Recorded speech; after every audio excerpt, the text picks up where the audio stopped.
히브리서 1장.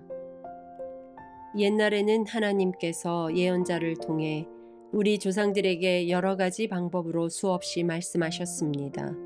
그러나 이제 마지막 때에는 하나님께서 그의 아들을 통하여 우리에게 말씀하십니다.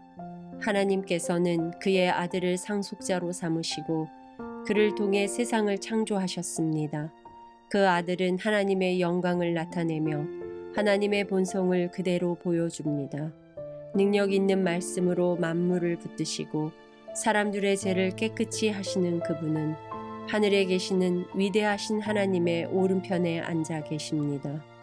그분은 그 어느 천사보다도 위대하시기 때문에 하나님께서는 그에게 천사들보다 더 뛰어난 이름을 주셨습니다. 하나님께서는 천사들 중 어느 누구에게도 다음과 같이 말씀하신 적이 없습니다. 너는 내 아들이다. 오늘 내가 너를 낳았다. 또 이렇게 말씀하시지도 않았습니다. 나는 그의 아버지가 되며 그는 내 아들이 될 것이다. 또 하나님께서 그의 맏아들을 세상으로 보내시며 이렇게 말씀하셨습니다. 하나님의 모든 천사가 그를 경배해야 할 것이다. 천사들에 대해서는 다음과 같이 말씀하셨습니다. 하나님께서 그의 천사들을 바람으로 삼으시고 그의 종들을 불꽃같이 만드셨다. 그러나 아들에 대해서는 하나님 주님의 보좌는 영원할 것이며 주님의 나라를 공평으로 다스릴 것입니다. 주님께서 옳은 것을 사랑하시고 악한 것을 미워하심으로 하나님께서 함께 다스릴 자로 주님을 선택해서 기름 부으셨습니다. 주님의 하나님께서 그 누구보다도 더 큰 기쁨을 주실 것입니다. 라고 하시고 또 이렇게 말씀하셨습니다. 주님, 이 세상이 처음 시작될 때에 주님께서 땅을 지으시고 주님의 손으로 하늘을 빚으셨습니다. 하늘과 땅은 멸망할 것이지만 주님은 영원할 것이며 그것들은 옷과 같이 낡아지기 때문에 당신께서 그것들을 겉옷처럼 말아치우실 것입니다. 그것들이 옷처럼 변해도 주님은 결코 변함이 없으시며 주님의 날도 끝나는 일이 없을 것입니다. 하나님께서는 그의 천사들 중 누구에게도 이렇게 말씀하신 적이 없었습니다. 내가 너의 원수들을 굴복시킬 때까지 내 오른편에 앉아 있으라. 모든 천사들은 하나님을 섬기는 영이며 구원받을 사람들을 돕기 위해 보내진 자들입니다. 히브리서 2장. 그러므로 우리는 더욱 조심하며 배운 대로 행해야 합니다. 그러면 결코 진리에서 멀어지지 않을 것입니다. 하나님께서 천사들을 통하여 가르쳐 주신 것들 역시 진리입니다. 그것을 따라 살지 않거나 순종하지 않는 사람들은 벌을 받게 될 것입니다. 우리에게 베풀어 주신 구원은 매우 위대한 것입니다. 그렇기 때문에 구원이 중요하지 않은 것처럼 살아간다면 그건 역시 벌을 받게 되는 행동입니다.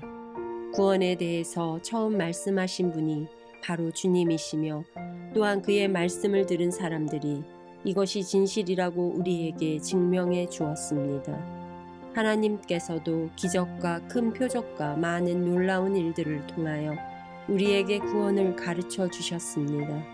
특히 그의 뜻대로 우리에게 성령의 선물을 나누어 주셔서 구원을 증언해 주셨습니다. 하나님께서는 천사들에게 앞으로 맞이할 새 세상을 다스리라고 하지 않으셨습니다. 성경에도 누군가가 이렇게 말한 것이 기록되어 있습니다. 사람이 무엇이길래 이렇게 중요하게 생각하시며 사람의 아들이 누구이길래 이렇게 귀하게 돌보십니까? 하나님께서는 잠시 동안 그를 천사보다 낮추셨으나 영광과 존귀의 관을 그에게 다시 씌우시고 모든 것을 그의 발 아래 두셨습니다. 하나님께서 모든 것을 그의 발 아래 두시면 그가 다스리지 못할 것이 하나도 없습니다. 하지만 우리는 아직도 그가 모든 것을 다스리는 것은 보지 못하고 있습니다. 그러나 우리는 예수님을 바라봅니다. 잠시 동안 예수님은 천사들보다 낮아지셨지만 고난당하고 죽으심으로 영광과 존귀의 관을 쓰셨습니다. 예수님은 하나님의 은혜로 모든 사람을 대신하여 죽으신 것입니다. 하나님은 모든 것을 창조한 분이시며 그분의 영광을 위해 모든 것을 돌보십니다. 하나님께서는 많은 믿음의 자녀들이 그분의 영광을 함께 누리게 되길 바라셨습니다. 그래서 사람들을 구원하시기 위해 고난을 통해서 예수님을 완전한 구원자가 되게 하신 것입니다. 사람들을 거룩하게 하신 예수님과 거룩하게 된 사람들을 모두 한 가족입니다. 그렇기 때문에 그분은 그들을 한 형제라고 부르는 것을 부끄러워하지 않으셨습니다. 예수님께서 말씀하셨습니다. 내가 내 형제들에게 주님의 이름을 알리고 주님을 경배하러 모인 군중들 앞에서 주님을 찬양하겠습니다. 또 말씀하셨습니다. 내가 하나님을 신뢰합니다. 그리고 다시 말씀하셨습니다. 내가 여기 있습니다. 그리고 나와 함께 있는 사람들은 하나님께서 나에게 주신 자녀들입니다. 이 자녀들은 모두 살과 피를 가진 사람이기 때문에 예수님도 그들과 같은 모습으로 사람들이 겪는 것과 똑같은 것을 겪으셨습니다. 예수님께서는 죽음의 권세를 가진 마귀를 멸망시키기 위하여 죽으셨고 또한 죽음에 대한 두려움에 사로잡혀 사는 사람들을 자유롭게 하기 위해 사람과 같은 모습으로 죽으셨습니다. 예수님이 돕고자 했던 자들은 분명히 천사들이 아니라 아브라함의 후손인 사람들입니다. 그러므로 예수님께서는 모든 면에서 사람과 똑같이 되셨습니다. 예수님께서는 하나님을 섬기는 자비롭고 신실한 대제사장이 되셔서 그들의 죄가 용서받을 수 있게 해 주셨습니다. 주님은 시험받는 자들도 도와주실 수 있습니다. 왜냐하면 예수님께서 직접 고난당하고 시험을 받으셨기 때문입니다. 히브리서 3장. 그러므로 거룩한 형제 여러분, 예수님에 대해서 깊이 생각하십시오. 여러분은 모두 하나님께서 부르신 사람들입니다. 하나님께서 우리에게 보내신 예수님은 우리 믿음의 사도이며 대제사장이 되십니다. 하나님의 집에서 모세가 그분이 바라시는 대로 충성을 다했던 것처럼 예수님도 하나님께 충성하셨습니다. 집을 지은 사람이 집 그 자체보다 더 존귀한 것처럼 예수님 역시 모세보다 더 큰 영광을 받으실 분입니다. 어느 집이든 그 집의 주인이 있듯이 모든 것의 주인은 하나님이십니다. 모세는 하나님의 집에서 종으로 충성하였습니다. 또 그는 하나님께서 앞으로 말씀하시려는 것들을 전하였습니다. 그러나 그리스도는 하나님의 집을 맡은 아들로서 충성하였습니다. 우리가 만일 믿음 위에 굳게 서서 큰 소망을 가진 것을 자랑스럽게 생각한다면 우리는 하나님의 가족입니다.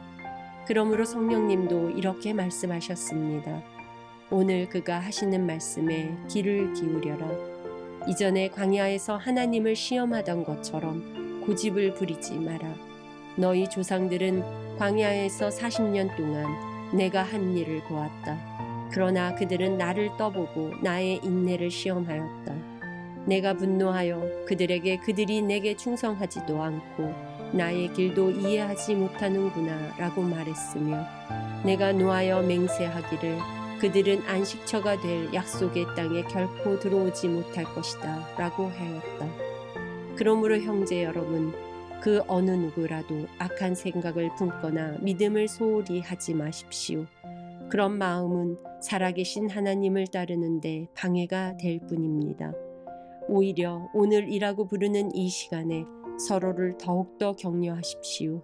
죄와 속임수로 마음이 완고해지는 사람이 없도록 서로 돕기 바랍니다. 우리가 처음에 가졌던 굳은 믿음을 끝까지 지키면 그리스도 안에서 모든 것을 함께 누리게 될 것입니다. 이것이 바로 성경에서 말하고 있는 것입니다. 오늘 그가 하시는 말씀에 귀를 기울여라. 이전에 광야에서 하나님을 시험하던 것처럼 고집을 부리지 마라. 하나님의 음성을 듣고도 따르지 않았던 사람이 누구였습니까? 모세를 따라 이집트에서 나온 사람들이 아니었습니까? 또 하나님께서 40년 동안 누구에게 분노하셨습니까? 죄를 짓고 광야에서 죽어간 자들 아닙니까? 하나님께서 약속의 땅인 안식처에 결코 들어오지 못할 것이라고 누구에게 맹세하여 말씀하셨습니까? 그에게 순종하지 않은 사람들을 두고 하신 말씀이 아닙니까? 우리는 그들이 믿지 않았기 때문에 하나님께서 약속하신 안식처에 들어가지 못했다는 것을 알 수 있습니다. 히브리서 4장. 이제 하나님의 안식처에 들어갈 수 있는 약속이 아직 우리에게 남아 있습니다. 그러므로 모두 조심하여 우리 중에서 그것에 들어가지 못하는 사람이 없도록 해야 할 것입니다. 우리도 그들과 마찬가지로 복음을 들었습니다. 다만 그들은 복음을 들을 때에 그 말씀을 믿음으로 받지 않았기 때문에 유익을 얻지 못한 것입니다. 그러나 믿는 우리들은 하나님의 안식에 들어가서 쉴 수 있습니다. 이것은 하나님께서 말씀하신 것과 같습니다. 그러므로 내가 분노하여 맹세하기를 그들은 결코 안식처가 될 내 약속의 땅에 들어오지 못할 것이다. 하지만 세상이 창조될 때부터 이 일은 이미 이루어졌습니다.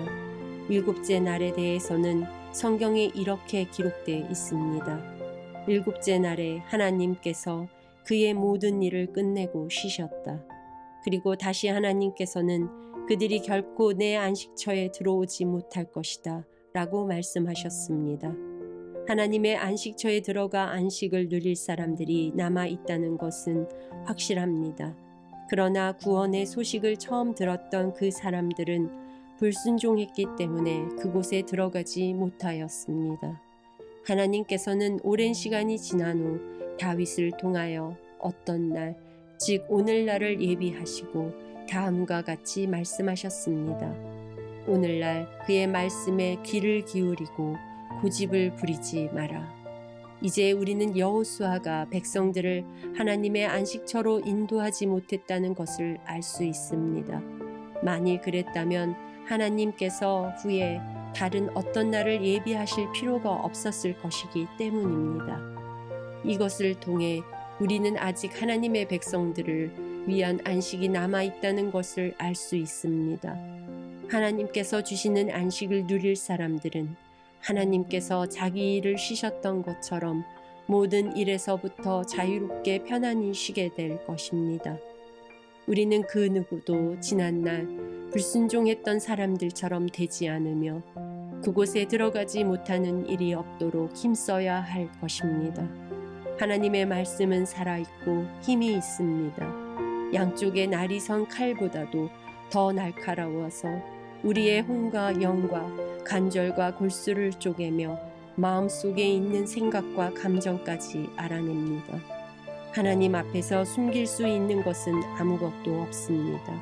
모든 것이 다 드러나기 때문에 그분 앞에서 우리의 모든 것을 보여드려야 합니다. 우리에게는 하늘로 올라가신 대제사장이 계십니다. 그분은 바로 하나님의 아들 예수님이십니다. 그렇기 때문에 우리는 우리의 믿음을 굳게 지켜야 합니다. 우리의 대제사장은 우리의 연약한 부분을 알고 계십니다. 이 땅에 계실 때 그분은 우리와 마찬가지로 시험을 받으셨습니다. 그러나 결코 죄를 짓지는 않으셨습니다. 그러므로 하나님의 보좌 앞에 담대하게 나아갑시다. 그곳에는 은혜가 있으며 우리는 때에 따라 우리를 도우시는 자비와 은혜를 받을 수 있습니다. 히브리서 5장. 사람들 가운데서 뽑힌 대제사장은 그들을 위하여 하나님 앞에 서야 하는 일을 맡고 있습니다. 그는 죄를 씻기 위하여 예물과 희생 제물을 바칩니다. 대제사장 역시 약한 사람이기 때문에 잘 알지 못하는 사람들과 잘못을 저지르는 사람들을 너그럽게 대할 수 있는 것입니다. 사람들의 죄를 위하여 희생 제물을 바치는 대제사장도 자신의 죄를 위하여 희생 제물을 바쳐야 합니다. 대제사장이 되는 것은 영광스러운 일이지만 자기 마음대로 될 수 있는 것이 아닙니다. 아론처럼 하나님께 부르심을 받아야 합니다. 그리스도 역시 스스로 대제사장의 영광을 택한 것이 아니라 하나님께서 그를 선택해 주신 것입니다. 하나님께서 그에게 말씀하셨습니다. 너는 내 아들이다. 오늘 내가 너의 아버지가 되었다. 또 이렇게 말씀하셨습니다. 너는 멜기세덱의 계통을 따른 영원한 대제사장이다. 예수님께서 사람으로 계실 때 하나님께 기도하고 도움을 구하셨습니다. 그분은 자기를 죽음에서 구해주실 수 있는 분에게 큰 소리로 부르짖으며 눈물로 기도하셨습니다. 그리고 모든 것을 하나님께 맡기고 순종하심으로 하나님의 응답을 받으셨습니다.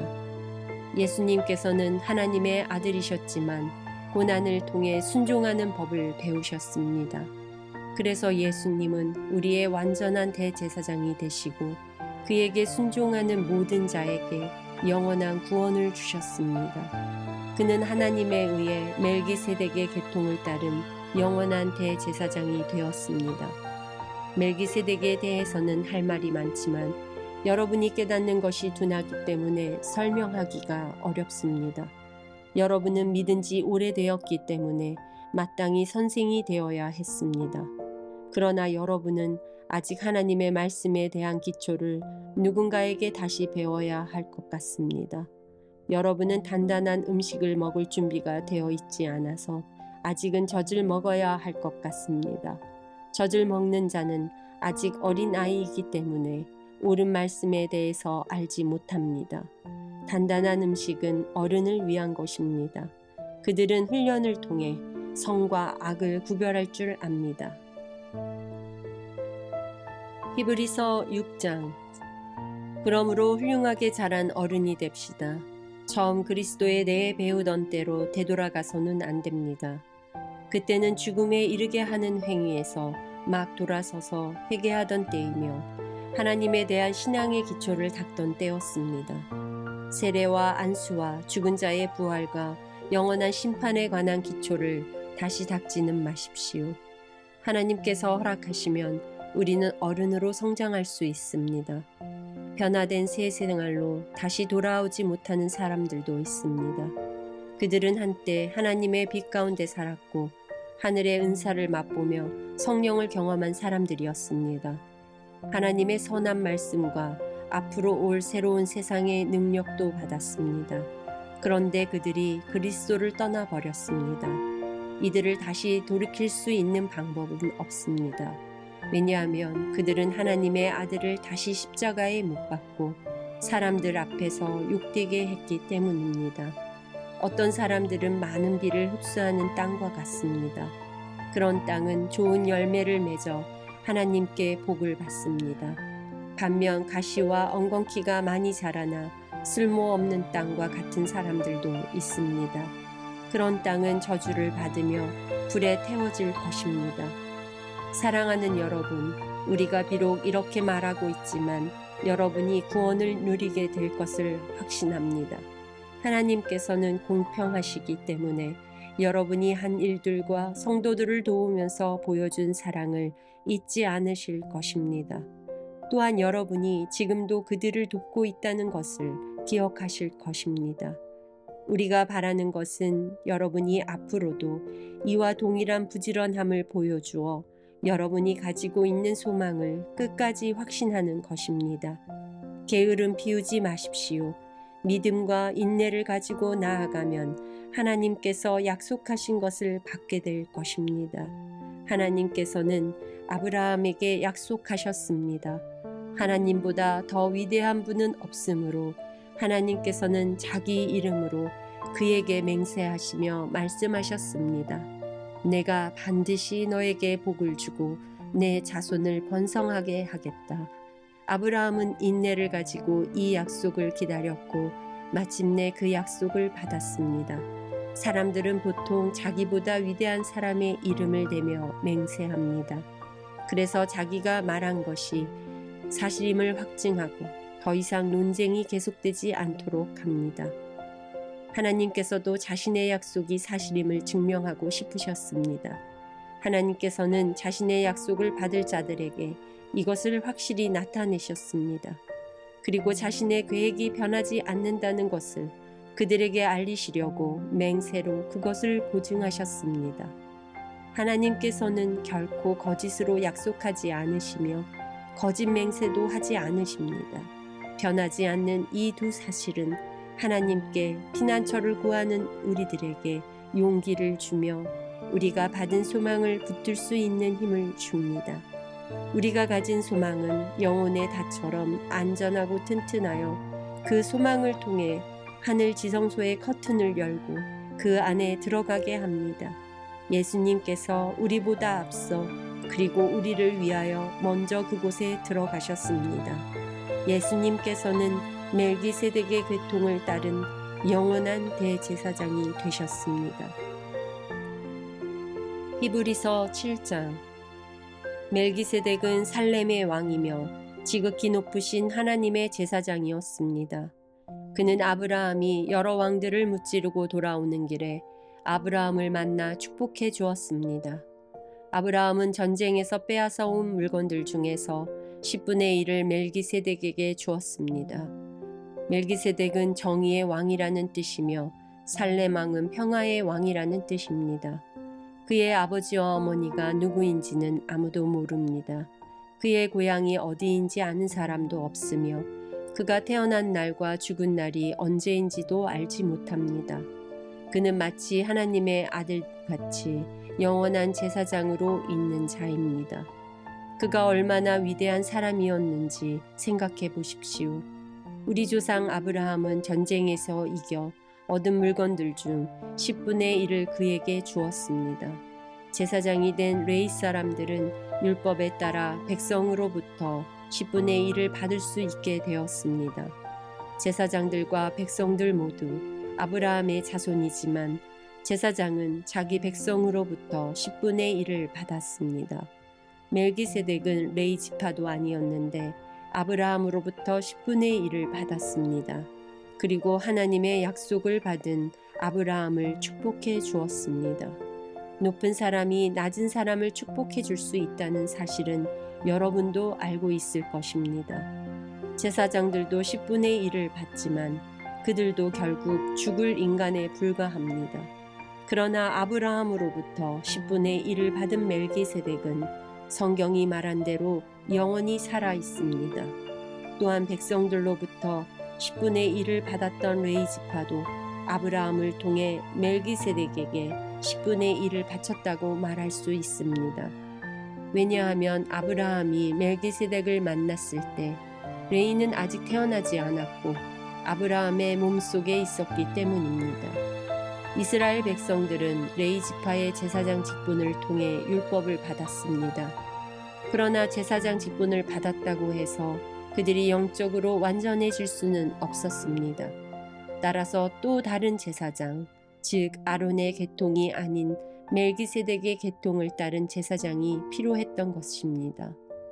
제사장 제도가 바뀌어야 한다면 율법도 바뀌어야 할 것입니다. 우리는 지금 그리스도에 대해서 말하고 있습니다. 그리스도는 레위 지파가 아닌 다른 지파의 사람이었는데 그 지파에서 나온 사람들 중 제단에서 제사장으로 섬긴 사람은 한 명도 없습니다. 우리 주님께서 유다 지파에 속했다는 사실은 분명합니다. 모세가 이 지파에 대해 말할 때에 제사장 직분이라는 것을 한 번도 말한 적이 없습니다. 멜기세덱과 같은 또 다른 제사장이 오신 것을 보면 이제 더 분명해지는 것 같습니다. 그분은 인간의 법과 규칙에 따라 제사장이 되신 것이 아니고 영원한 생명의 능력으로 제사장이 되셨습니다. 성경에 그분에 대해 이렇게 기록되어 있습니다. 너는 멜기세덱의 계통을 따른 영원한 제사장이다. 옛 계명은 약하고 쓸모가 없으므로 이제 폐지되었습니다. 모세의 율법으로는 아무것도 완전하게 할 수 없습니다. 그러나 이제 우리는 더 나은 소망을 받았고 이 소망을 통해 하나님께 가까이 나아갈 수 있습니다. 예수님을 대제사장으로 세우실 때에 하나님께서 맹세하셨습니다. 다른 사람들이 제사장이 될 때에는 그런 맹세를 하지 않으셨습니다. 그러나 그리스도는 하나님의 맹세로 제사장이 되셨습니다. 주님께서 너는 영원한 제사장이다 라고 약속하셨으니 그 마음을 결코 바꾸지 않으실 것이다. 예수님께서 하나님과 그의 백성 사이에 더 좋은 약속의 보증이 되셨다는 뜻입니다. 제사장들이 죽으면 제사장의 일을 더 이상 할 수 없기 때문에 제사장의 숫자가 많을 수밖에 없었습니다. 그러나 예수님께서는 영원히 살아계시기 때문에 결코 제사장의 일을 쉬지 않으실 것입니다. 그러므로 예수님은 자기를 통해 하나님께 나아오는 자들을 완전히 구원하실 수 있습니다. 예수님은 항상 살아계셔서 하나님께 나오는 자들을 돕고 계시기 때문입니다. 예수님이야말로 우리에게 진정으로 필요한 대제사장이십니다. 예수님께서는 거룩하고 죄가 없으시며 흠이 없고 죄인들과 구별되는 하늘보다 높은 곳에 계신 분입니다. 그분은 다른 제사장들과는 다릅니다. 그들은 매일 제사를 드려야 합니다. 먼저 자신의 죄를 위하여, 다음은 백성의 죄를 위하여 희생 제물을 바칩니다. 그러나 그리스도는 그럴 필요가 없으십니다. 예수님께서는 자기 자신을 희생 제물로 드려서 단 한 번에 그 일을 끝내셨기 때문입니다. 율법은 약점을 가진 사람들을 제사장으로 세웠습니다. 그러나 하나님의 아들이신 예수님께서는 하나님의 맹세하심을 통해 영원토록 완전한 대제사장이 되셨습니다.